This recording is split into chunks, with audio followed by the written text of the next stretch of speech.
Hello, ఇదేంటి board ఇదేంటి road. ఈ బోర్డు కింద ఈ రోడ్ లో బైక్ పార్క్ చేయడానికి ఎంత ధైర్యం నీకు? బైక్ పార్క్ చేస్తాను ధైర్యం ఎందుకు? స్టాండ్ ఉండాలి కానీ. జోకా? ఫ్యాక్ట్.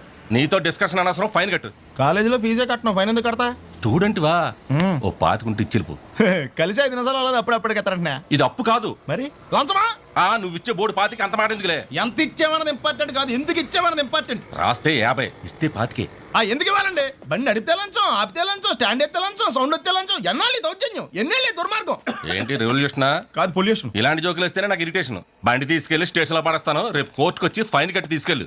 అప్పుడు తెలుస్తుంది లంచం ఎంత మంచిదో. వస్తాను సార్, ఈ కోర్టుకే కాదు హైకోర్టు కూడా వస్తాను. న్యాయం కోసం ఏ ఎండగానే వెళ్తాను, అంతేగాని లంచం మాత్రమే ఉన్నాను. ఏంటో గొడవ ఏంటి? నో పార్కింగ్ లో బైక్ ఎట్టడం లంచం అడుగుతున్నాడు రా.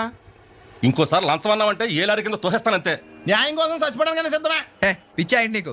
బండి స్టేషన్కి వెళ్ళిందంటే కోర్టు, ఫైన్లు, న్యూసెన్స్. అది అడిగింది ఇచ్చి పడేయచ్చు కదా. ఆడెవడ బండికో మనందుకు డబ్బులు ఇస్తాం.